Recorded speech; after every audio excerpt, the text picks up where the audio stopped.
working on a Simplex steam locomotive. Part 4. Machining the wet header to fit at the front of the boiler inside the smoke box. This is the main takeoff point for steam going to the cylinders. Making an accurate blanking flange for the top centre of the boiler. This serves two purposes by allowing the boiler to have a hydraulic pressure test, and later it will be used as the drilling jig for the new inner dome cover. And the first part of the job is to make a special fitting for the bush on the smoke box tube plate. I'm making this fitting from a piece of leaded bronze. This is like phosphor bronze, but it's easier to machine. First of all, I need to reduce the outside diameter to 5/8 of an inch. And this diameter needs to continue for about ½ an inch. It takes a while and you get an awful lot of nice swarf, and all the particles are very sharp. The jobs that I'm currently doing in the lathe will make much more sense when I finish the part, because for the moment I'm only making a special plug for the end of the boiler. Once the boiler's had the hydraulic test, then I will make the part properly. I don't need to remake it, I will just need to modify this part that I'm making. And once I reach the magic number on the micrometer, it's time to cut the thread. And to do this I'm using a standard die holder, with some help from the tailstock chuck, to keep it in perfect alignment with the work. I could use a tailstock die holder fitted with a 5/8 die, but that would take too much time, so I'm doing it an easy way.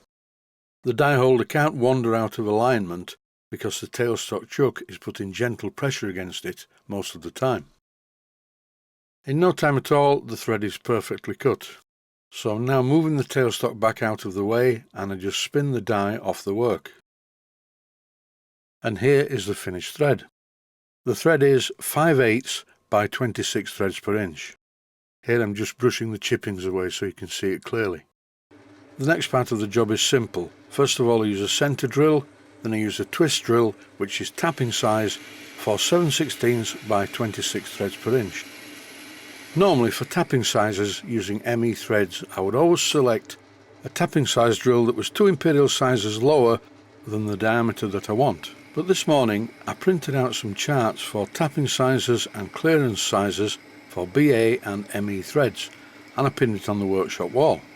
So while I was stood near the lathe I looked at this chart, and what it said was use a 10.6mm drill as a tapping size drill for a thread of 7/16 by 26 threads per inch. So I did that, and to my surprise the hole was miles too big. So much for downloading a chart off the internet. And this meant that after all this work, well, it's not a lot of work, I had to start again, because the chart was obviously wrong. So I started all over again, and here I'm turning the external diameter, then I turned it round in the chuck to process the other end.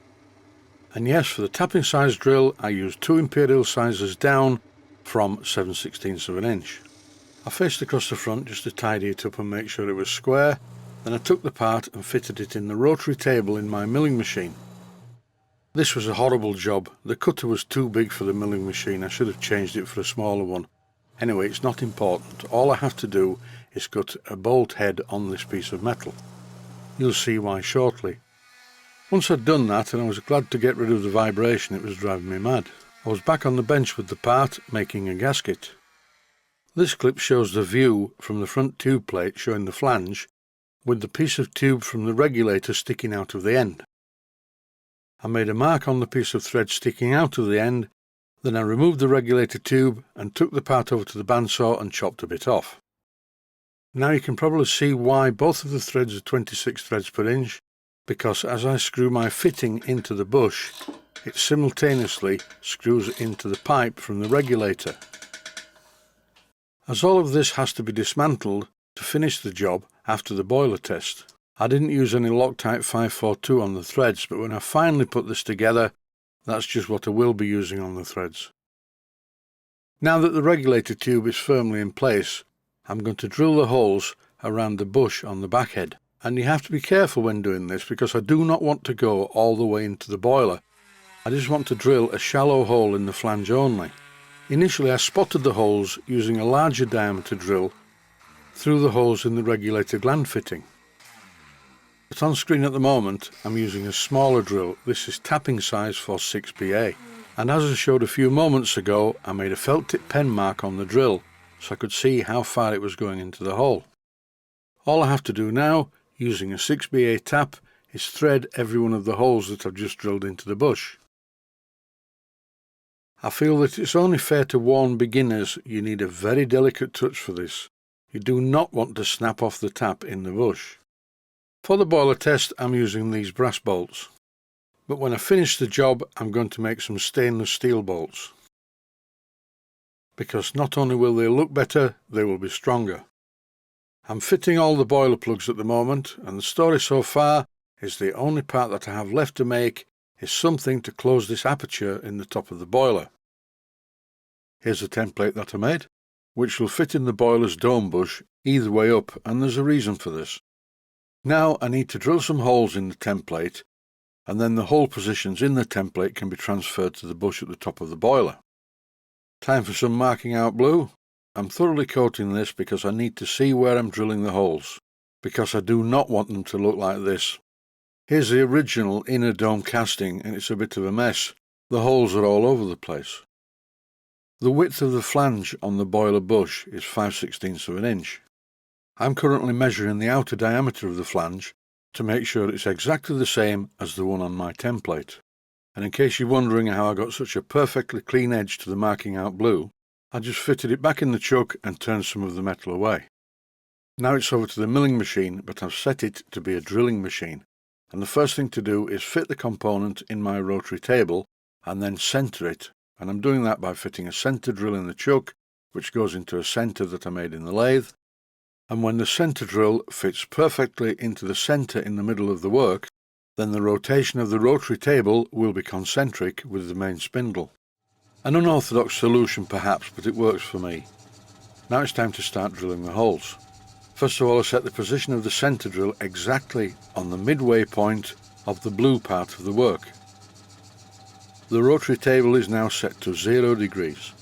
Next, I set the rotary table to 30 degrees.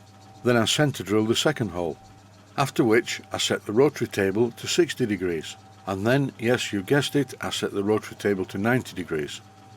There is a pattern emerging here every time I advance the rotary table 30 degrees. That's because I need to end up with 12 equidistant holes around the blue part of this piece of metal. And now, yes, you've guessed it once again, the rotary table is set to 180 degrees. I need 12 holes around the flange. A circle is made up of 360 degrees. Divide that by 12 equals 30. Had I have needed 13 holes around the piece of metal, then it gets complicated. I do have some dividing plates, but I can't get my head around those at all. That's why I think I'm a musician, not an engineer. Nearly there now. The rotary table is set to 330 degrees. Over now to the drilling machine to drill all the way through. If I drilled all the way through in the milling machine, then I would have damaged the chuck jaws. I could have left the part in the milling machine really and just rotated it in the chuck. I drilled every one of the holes to clearance size for a 6BA bolt. And now the part is temporarily back in the chuck for me to perfectly clean up the underside. I need this surface to be perfectly flat because it's going to act as a plug for the hydraulic test. I reversed the part in the chuck just to clean up the other side, to get rid of any burrs around the holes. On this side of the template I will eventually turn away part of the register in the centre to be the same diameter as the inside of the steam dome. But I'm not reducing the diameter at the moment until I machine part of the way inside the casting of the steam dome. It's all fairly logical stuff if you think about it. The next part of the job is critical. I hold the template firmly in position over the steam dome bush on the boiler. This is the clearance size drill for 6BA. And this is a tapping size drill for 6BA. It would not be a good thing to drill through the bush flange with a clearance size drill. I'm only aiming to drill through the thickness of the flange, and not all the way through into the main copper barrel of the boiler. Here I'm threading the first of the holes with a 6BA tap. Then I screw a single bolt into the hole which keeps the template in the correct position so I can drill the rest of the holes. Now comes the difficult part. You need plenty of patience for this. If you run out of patience, stop doing the job and go and do something else and come back to it. This is a 6BA tap which is very small, and I do not want to snap it off in the flange itself. I'm also making sure that the tap goes into the hole squarely. And how am I doing this? I'm using my eyes. Once all of the holes were drilled, I cleaned off the burrs with a needle file, then blew away the chippings with my airline. Time now to make a gasket. I'm not going to waste a lot of time on this, as I've shown the different ways that I make gaskets in many of my videos. And now's the exciting bit, fitting it all together. I need to secure the template to the dome flange, and for this I'm using some brass bolts. I'm not going to cut them to length, I just put them on with a nut like this, tighten them into the hole, and then tighten the nut. Please note, these are not strong enough for the job. When I finally mount the finished dome cover to the flange, I will make 12 stainless steel bolts to hold it in position. But I still like this idea of putting a nut on the bolt, screwing the bolt all the way down into the bottom of the flange, and then just nipping up the nuts around the inner dome cover. Now the boiler is ready for a hydraulic test. I've pumped up the boiler to 200 psi, you can see it on the gauge. And apart from a very tiny weep on the inlet pipe, the boiler is 100% pressure tight. No leaks either from the parts that I made. And that's it for this episode. Stay safe, stay well, thanks for watching, and I hope you found it useful. Please take the time to visit my Mainsteam Models website and click on the section of the website that says Video Playlists. And by doing that, you can find other videos that you may like to watch. And by using the playlists, you can actually watch the videos back to back.